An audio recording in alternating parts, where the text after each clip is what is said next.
Pertanyaan yang sering banget ditanyakan oleh teman-teman adalah kapan mimpi-mimpi kita akan merealisasi? Kapan semua keinginan-keinginan kita akan menjadi nyata? Ini sebuah pertanyaan yang menarik untuk saya jawab dan untuk saya bahas, sekaligus mengingatkan diri saya. Karena semenjak saya mengenal teori hukum tarik-menarik, itu kehidupan saya makin seru lah ya. Makin seru dengan segala sesuatu yang terjadi. Siapa bilang saya nggak pernah ditipu setelah kejadian-kejadian itu? Sering lah. Tapi apakah teman-teman sering atau pernah melihat postingan-postingan di FB saya tentang semacam keluhan gitu? Artinya ya sudah, biarkan saja. Contoh misalkan ada yang ngajak bisnis, kemudian ikut, kemudian akhirnya melenceng, atau janjinya manis tapi kemudian akhirnya melenceng dengan alasan bla bla bla bla bla bla. Kalau cara berpikir saya sederhana sih, karena saya mencoba mengaplikasikan teori hukum tarik menarik ya, terutama yang nomor 3 adalah menerima. Menerima itu artinya menerima, atau mungkin lebih umum dikenal istilahnya syukur ya. Nah, pengertian syukur ini sendiri menurut saya pribadi banyak yang tidak tahu tentang esensi syukur itu sendiri. Syukur itu berarti menerima apapun yang kita miliki dan yang belum kita miliki dan yang tidak kita miliki. Everything, semuanya. Nah, ini memang perlu latihan ya. Tapi kalau teman-teman sudah mulai latihan ke arah sana, saya pikir hidup ini akan benar-benar menyenangkan. Dan sudah pasti itu selain selain rumus nomor 3 di buku The Secret ya, udah jelas kok kalau dalam agama Islam itu siapa yang pandai bersyukur maka akan aku tambah nikmatnya. Nah, ini bukan hanya slogan biasa. Kalau kita memahami banget esensi dari syukur, itu luar biasa. Sangat luar biasa. Oke, balik lagi ke topik. Jadi, kapan mimpi-mimpi semua keinginan kita terwujud? Jawabannya sederhana. Sudah seberapa besar rasa syukur kita terhadap kehidupan ini? Apakah kita sering mengeluh dengan hal-hal sederhana, misalkan ya anggaplah melihat misalkan jalanan macet, atau pasangan kita yang gimana-gimana, atau kita kesal sama anak-anak. Nah, pertanyaannya sederhana, itu hal-hal kecil seperti itu sudah diaplikasikan belum? Sudah dilakukan belum dalam keseharian? Termasuk ucapan kita. Apakah kita masih sering menggunakan kata-kata negatif? Nah, jadi esensi syukur itu ya itu tadi. Ketika kita sudah melakukan esensi syukur, itu dari mulai ucapan, hati, pikiran, itu semuanya akan baik, akan positif. Kalau di ilmu Arif RH ini namanya ilmu vibrasi ya. Orang yang secara spiritualnya sudah ke atas, dia itu tidak akan pernah kesusahan finansial. Meskipun kesusahan finansial itu ada dua, ada kelebihan uang dan kekurangan uang. Tapi kebanyakan kita kekurangan uang ya. Oke, dan itu pun yang saya alami dulu. Oke, baru beberapa menit, masih panjang. Oke, yang saya lakukan dulu ketika awal kenal The Secret sekitar tahun 2012 mungkin ya, 2011 akhir ke 2012. Kemudian saya baca hanya dalam waktu 2 jam selesai, itu bacaan pertama. Karena dalam seminggu kemudian saya baca lagi sampai saya merenung, meresapi isi dari buku itu. Setiap kalimatnya saya garis bawahi. Sampai saya review, oh iya ya, kenapa aku setelah menikah kemudian ngontrak? Ya akhirnya terjawab sudah. Dulu waktu ngebengkel ya, di true story saya, teman-teman udah tahu. Dulu tahun 2001 atau 2002 sampai 2010 itu saya profesinya jadi teknisi. Ngebengkel lah, perbaikan pompa air, mesin cuci, kulkas, dispenser, rice cooker, magicom, kompor gas, water heater, setrikaan, televisi, pengeboran jet pump, dan lain-lain. Itu sampai sekarang saya masih hafal. Menerima perbaikan pompa air, mesin cuci, kulkas, dispenser, rice cooker, magicom, kompor gas, water heater, setrikaan, televisi, dan pengeboran jet pump. Oke, balik lagi.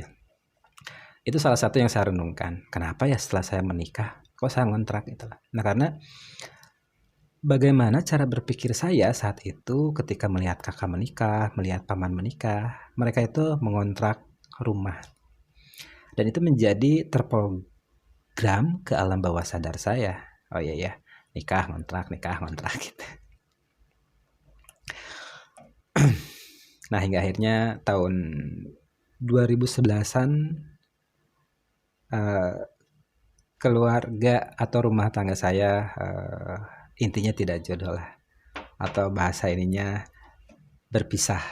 Nah itu yang saya ceritakan di true story saya ya. Saya hidup berdua dengan anak saya, berarti itu posisi sudah berpisah. Nah dulu ketika saya baca buku The Secret beres, kemudian saya renungkan, saya pahami, kemudian melakukan beberapa yang disarankan, meditasi, afirmasi, itu saya rajin gitu ya. Kemudian saya juga mulai rajin, terutama meditasi, afirmasi setiap habis sholat subuh selama 1 bulan berturut-turut dan tidak putus. Nah setelah itu ya saya hanya menjalankan apa yang disarankan dalam buku itu. Nggak ada sama sekali ngotot punya A, B, C, nggak ada. Lebih ya udah deh iseng-iseng berhadiah gitu lah. Ya sisi lain pengen membuktikan juga bener nggak sih gitu lah. Nah sampai pernah di suatu ketika ya, ini setelah ceritanya sudah mempelajari teori hukum tarik menarik, pernah merasakan sebuah kebahagiaan yang amat sangat. Jadi saya masih ingat banget naik motor Kawasaki Blade hijau sama anak saya, ceritanya mau mau makan sore lah. Dan itu saya merasakan sebuah kebahagiaan yang amat sangat, sampai saya ketika lagi naik motor itu sampai semacam merenung, iya ya, kebahagiaan itu datangnya dari sini gitu loh. Tanpa banyak duit pun saat itu saya udah ngerasa seneng banget gitu lah. Nah hingga akhirnya kesini itu feel itu makin makin good lah gitu. Mood itu makin good sekalipun gak punya duit, sekalipun makan masih numpang ke paman gitu ya. Kalau anak saya minta duit, ya ampun, aduh jadi pengen nangis. Itu sehari tuh dikasih 500 rupiah, dan kadang dikasih kadang enggak.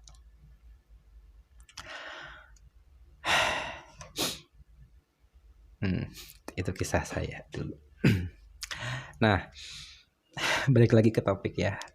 Intinya setelah saya membaca buku itu, baca, beres, merenung, kemudian menjalankan apa yang diperintahkan di buku itu ya, afirmasi, visualisasi, ya saya jalankan. Tapi saya nggak ngarep sama sekali. Ya sudah sih, biarkan saja gitu. Cuman yang mungkin saat itu kerasa sama saya itu adalah perasaan bahagianya itu dapat banget lah gitu ya. Jadi dalam kondisi tidak punya apapun itu seneng banget gitu. Nah hingga akhirnya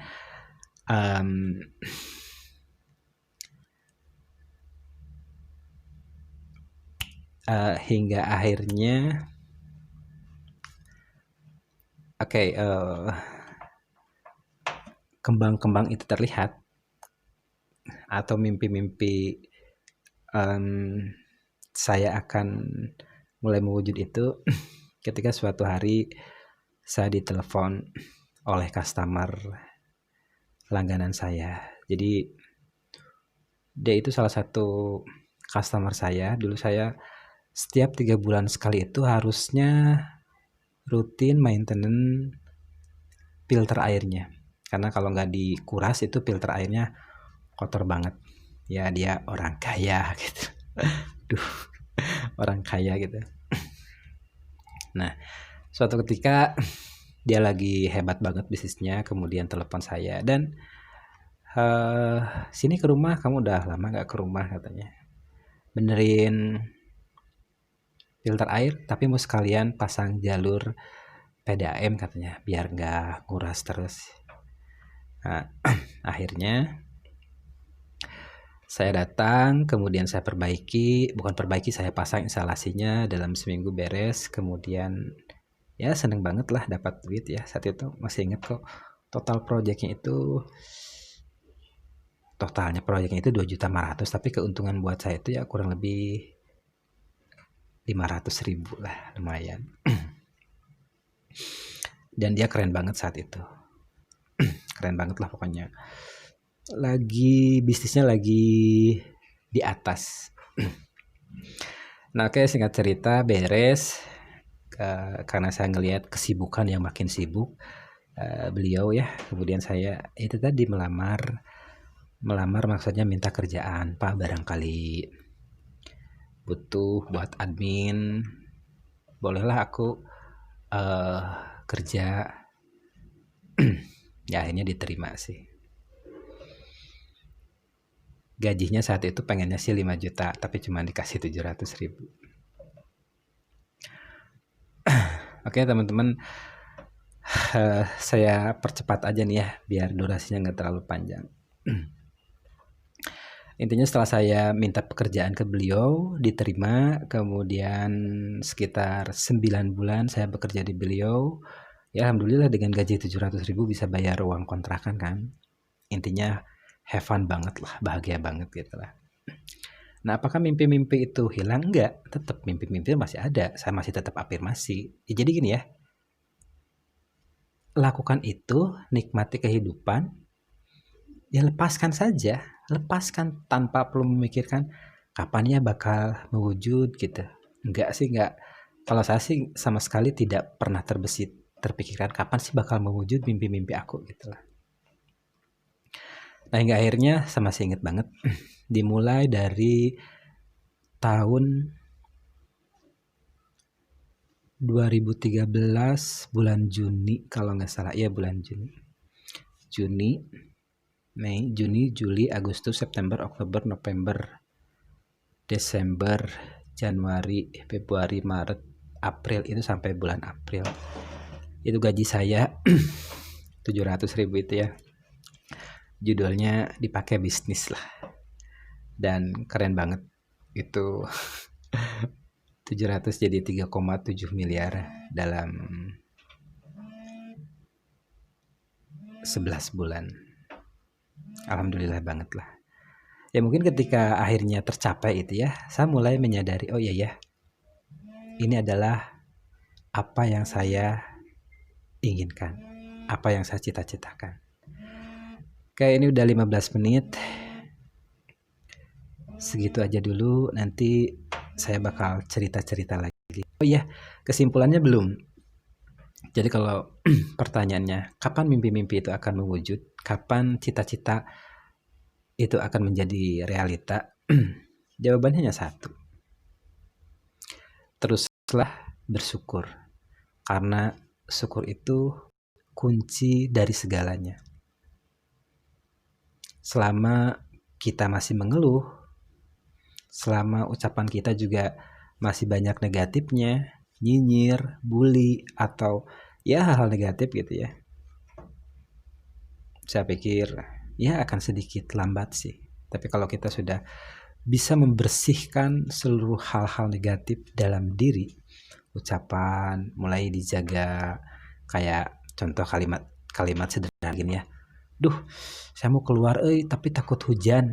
Nah itu aja udah, kalau kata saya gitu, itu udah kalimat negatif. Kok bisa negatif? Iya karena masih ada rasa jadi ingin keluar tapi takut hujan. Pasti nggak gini, saya mau keluar dan saya pengen cuaca di luar itu cerah gitu. Nah itu hal-hal sederhana sih ya, hal-hal sederhana. Dan kita itu tadi harus banyak belajar dari sana. Kayak misalkan contoh gini lah ya, aku pengen nyicil motor gitu ya, tapi takut nggak kebayar. Nah kan itu percampuran antara positif dan negatif. Pengen motor tapi takut nggak kebayar.